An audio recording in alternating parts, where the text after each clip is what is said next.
Pak, sampai dengan hari ini dari kemarin tuh sudah dilaksanakan kongres ini. Bagaimana menurut Bapak pelaksanaannya sejauh ini? Ini sebenarnya satu event yang benar di luar ekspektasi saya. Kita waktu itu menargetkan 2000 yang hadir lah ya peserta. Ternyata tadi pagi saya dapat laporan itu 7.255. Terpaksa kita stop karena panitia sudah tidak bisa punya kartu baru lagi. Jadi boleh katakan 3 kali lipat dari ekspektasi kita. Ini suatu hal yang luar biasa. Memang tidak semuanya yang di luar negeri. Kita memang mengemas acara ini melibatkan juga publik dalam negeri. Perkiraan saya yang datang benar-benar dari luar negeri sekitar 2000-an. Ada yang ex diaspora yang baru sudah pulang kampung di sini. Saya kira mereka juga ingin ada kelanjutan dan sebagian dari publik di sini yang ingin partisipasi dalam acara public forum. Penyelenggarannya sendiri saya kira sejauh ini yang saya monitor berjalan dengan lancar, sesuai yang kita rencanakan. Bahkan beberapa sesi itu di luar kapasitas. Jadi pesertanya membludak sampai di luar ya. Kalau kita lihat beda di LA itu kalau sudah task force yang serius sedikit, tapi karena mungkin di sini audiensnya jauh lebih besar dan interestnya pada diaspora ya, terima kasih juga dengan dukungan media yang luar biasa, akhirnya menimbulkan juga keinginan masyarakat untuk ada apa sih dengan diaspora itu. Nah, yang jelas ada satu gerakan global yang saya lihat untuk para diaspora ini organize themselves gitu ya. Misalnya kalau kita lihat sejak Juli sebenarnya kan pertama kali ada Indonesia Diaspora Network itu di Amerika setelah Kongres itu kan baru bulan September dibentuk. Pada bulan Agustus ini sudah tercatat 55 chapter di seluruh dunia dari 26 negara. Jadi ini satu kenyataan yang tidak dapat dipungkiri bahwa ini gerakan ini betul-betul dari bawah ya, bahwa pemerintah memberikan fasilitas itu betul, tapi kita sama sekali tidak ingin mencampuri dalam hal substansi. Saya kira itu pokoknya yang penting. Nah, bagaimana menurut Bapak kesinambungan dari inisiatif yang sudah dilakukan ini? Langkah-langkah apa ke depannya yang kira-kira bisa diambil supaya ada kelanjutannya, Pak? Tadi pagi dalam opening ceremony secara jelas disampaikan oleh Pak Presiden ya, ada 3 hal yang harus diperhatikan agar diaspora ini menjadi satu gerakan yang continue, yang terus-menerus dan terprogram. Yang ada 3 kategori atau ada 3 karakter ya. Yang pertama itu bagaimana diaspora membuat sinergi sesama diaspora, sehingga terbentuklah satu jaringan diaspora global. Ini fungsi networking sangat penting. Yang kedua adalah bagaimana diaspora itu berhubungan dengan pemerintah ya.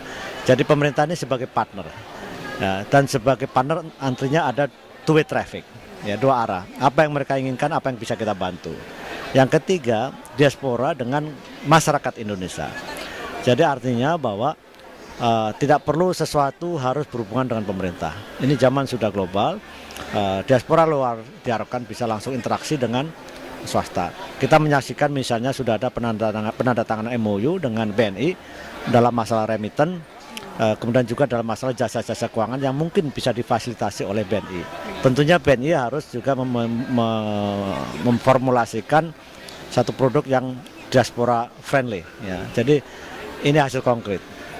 Kemudian juga tadi ada komitmen dari seorang pengusaha kita di Australia bahwa dia sudah mulai sebenarnya investasi 10 miliar US dollar ya untuk pengembangan properti ya, tempat-tempat yang ikonik di Jakarta. Ini karena difasilitasi dan juga diorganize oleh Kemlu ya Pak ya. Bagaimana kedepannya Kemlu itu mempunyai langkah-langkah ataupun strategi-strategi untuk kembali memaksimalkan potensi diaspora Indonesia di luar negeri ini Pak? Ya persis tadi disebutkan satu poin yang menarik dari Presiden itu adalah untuk memperkuat diaspora sekarang ini ya, dengan didukung juga anggaran yang memadai. Sebagaimana diketahui, diaspora ini sudah dibentuk September, tetapi sifatnya masih ad hoc ya, masih des. Jadi belum didukung dengan staffing, dengan dana yang memadai, dengan jaringan ya, artinya secara struktur belum ada. Nah, tapi it's a good start, satu permulaan yang awal yang baik. Dan saya kira Presiden melihat bagaimana diaspora ini berkembang demikian cepat dan bagaimana niat atau minat dari para diaspora untuk membantu atau memberikan kontribusi terhadap Indonesia dari berbagai aspek sesuai dengan kalian masing-masing. Sebagaimana tadi sudah disampaikan dalam inspirational message oleh para diaspora. Saya kira Presiden menangkap ini sebagai sesuatu yang positif sehingga beliau menginstruksikan agar tes ini ditingkatkan kapasitasnya. Ya. Oke, sebelum kita mengakhiri Pak, apakah ada pesan-pesan dari Bapak Wahid kepada kami para diaspora yang tinggal di Singapura pada khususnya, ataupun kepada diaspora lain yang tinggal di negara-negara lain, Pak? Saya kira bagi diaspora yang di Singapura ya, kita tidak usah malu untuk belajar.